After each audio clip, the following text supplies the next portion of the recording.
Lord, welcome to the Jesus is Lord telecast. I'm glad to be back on here sharing with you the Word of God. I got a pretty in-depth message tonight. I'm Minister Randy Smith, by the way, and it's been a while since I've made some new broadcasts on this program. And as I said, I'm very excited to be here again doing this. The title of my message is I Know the Plans. It comes from the scripture of Jeremiah 29:11, which says, I know the plans that I have for you, declares the Lord. They are plans for peace and not disaster, plans to give you a future filled with hope. Now, I'm reading that from the GW Bible, 1995. What I want to talk about first are 5 basics of the design of God for one's life. Amen. Praise God. Hallelujah. The definition of design there is, I'm getting it from the American Heritage Dictionary, and sense one of the word has 2 parts, A and B. Part A says to conceive or fashion in the mind or invent. Amen. Part B says to formulate a plan for, also to devise. Now, I'm going to go through 5 senses total. So sense number 2 says to plan out in systematic, usually graphic form.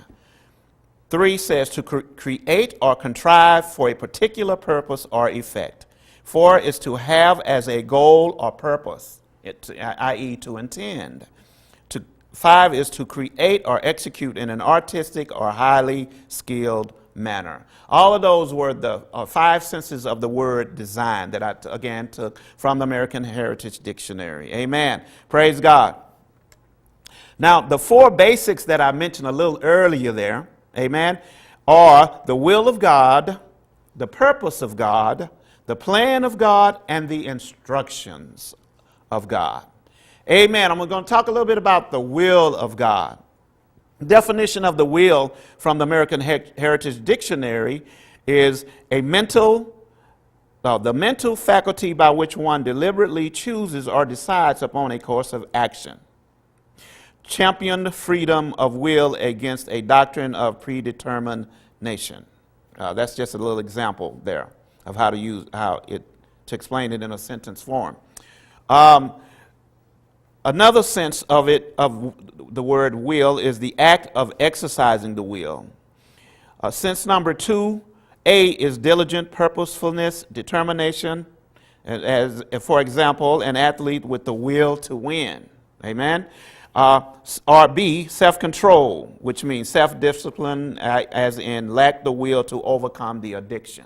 So the will to self-discipline or self-control. Will as expressed in those ways.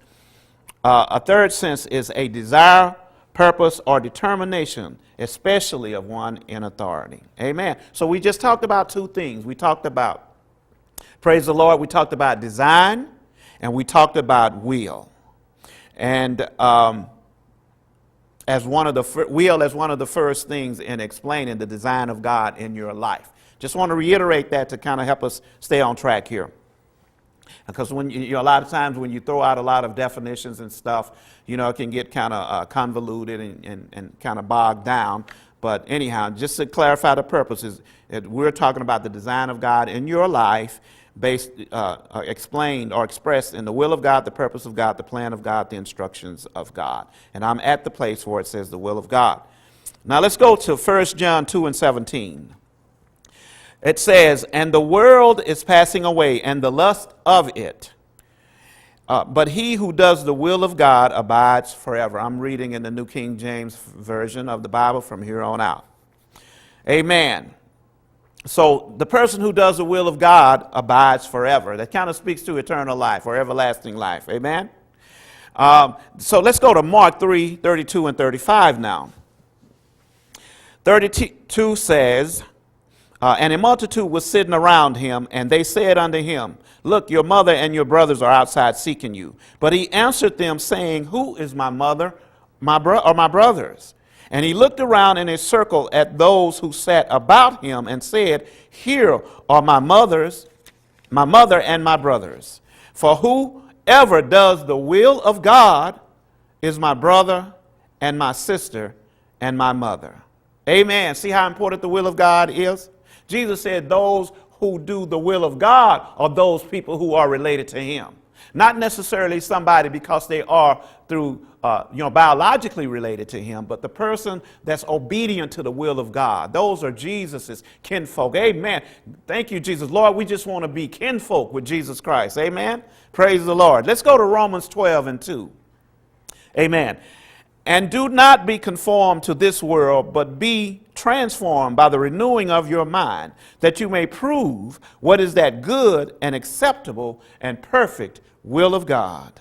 Amen. Praise God. So how do you determine what the will of God is telling you? It say, don't be conformed to this world or the ways of the world or the worldly paradigm, we could say. Amen. Or the worldly perspective of looking at things. Amen. I'll be talking about that perspective, the worldly perspective in future broadcasts. Amen. So we see how important the will of God is. Hallelujah. Now, we all understand what God's overall will is. We can read the Bible and we can see a lot of elements involved in the will of God. Amen. Praise the Lord. So we all got a general idea, if not an in-depth idea of what the will of God is. We know he's wanting us to walk in holiness and sanctification, meaning being set apart from the world. He wants us to be obedient and humble. And his will is that all men would be saved and that we as a church would follow out the great commission that Jesus Christ gave us at the end of the book of Mark. Amen. We get a general sense, or like I said, an in-depth sense, if you are a student of the word, of what the overall will of God is. Amen. And that will of God will not be thwarted whatsoever. Whether or not we line up with it or not, the will of God is going to go forth. Amen. But it will go forth with or without us. And that's where we come in and wanting to know the purpose and the plan of God in our lives, because we want to go forward with the will of God. Amen. So, but before we get into the plan of God for our lives, we need to understand what is the purpose of God for our lives. We know the general will of God, but what is the purpose of God for our lives? Okay? So the will of God for one's individual life is the purpose of God. Hallelujah. Thank you, Lord Jesus. The definition of purpose from the American Heritage Dictionary says the object toward which one strives or for which something exists. Amen. I'm going to say that one more time. The object toward which one strives or for which something exists. That's the purpose right there. An aim or a goal. Hallelujah. Thank you, Lord Jesus. Now, in Romans 8:28 through 30, we read, and we know that all things work together for good to those who love God, to those who are the called according to his purpose.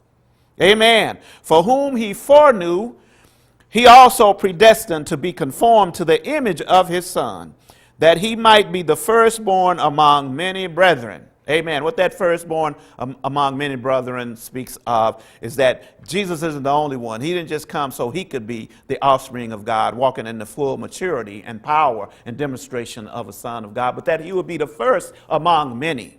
Amen. Praise God. It's important to understand that when I get into some teachings later on about your identity in Christ. Amen. Hallelujah. Verse 30 says, moreover, whom he predestined, these he also called. Whom he called, these he also justified. And whom he justified, these he also glorified. Amen. Praise the Lord. What then shall we say to these things?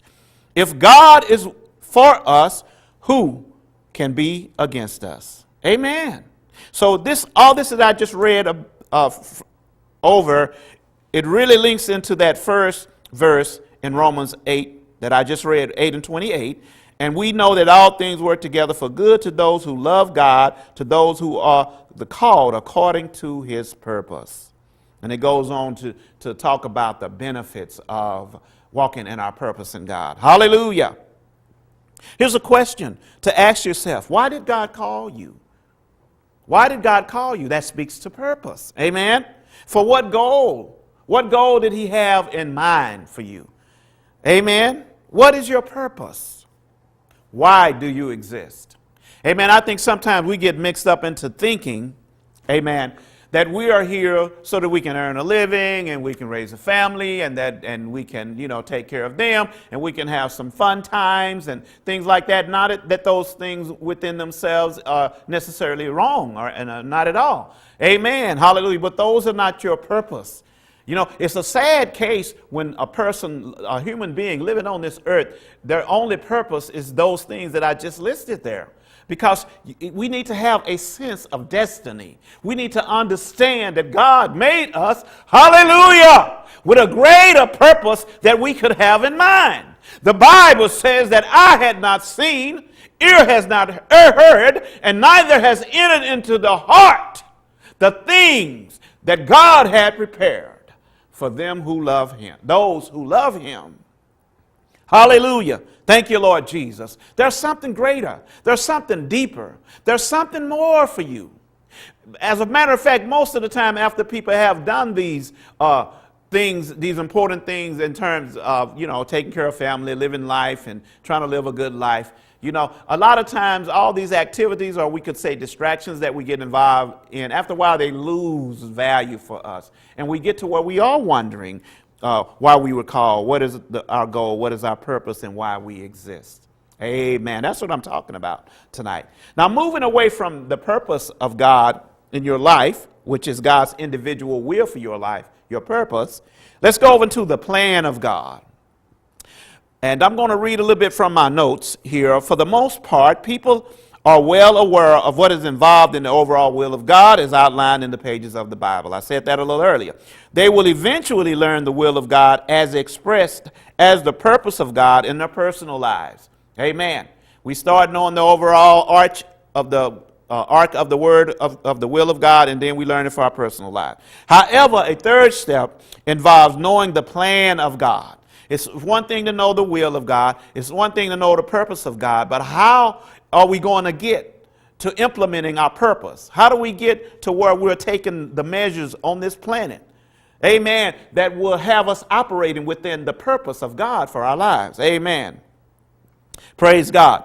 It is his plan that takes us into the center of his will for our lives. His plan involves a series of assignments for our lives that equip us for the ultimate goal, amen, which is to fulfill his original purpose for our lives. So his plan involves assignments that are going to take us to the original goal of his purpose for our life, which purpose is connected in an essential part of the will of God. Amen. Amen. The overall will of God. Praise God. Now, these assignments typically begin with being a church member, for instance, and so on, stuff like that. And in order to follow his plan at every phase or at every assignment, we have to be humble and obedient, willing to follow his instructions as outlined in his plan. Every plan has instructions. We're going to get into that in a minute. As we are faithful over a little, he promotes us to the next assignment. In this fashion, we go from glory to glory. In other words, higher and higher degrees of spiritual development and achieving his purpose for our lives. God has specific instructions for us that may not seem good to us at the moment, but are exactly the things we need in order to line up with his will. I said a mouthful in all of that. Let me kind of beef out, my hasa. Hey, my God. Hallelujah. I thank you for being with me now, God. Let me kind of beef out a little bit about those assignments. Because I said it could start with being a church member. Amen. And then you could go from being, for instance, into being an usher. Amen. To where you stand with people at the altar, or you get them handkerchiefs, pass out those old fans we used to use back in the day. I used growing up in Texas. Amen.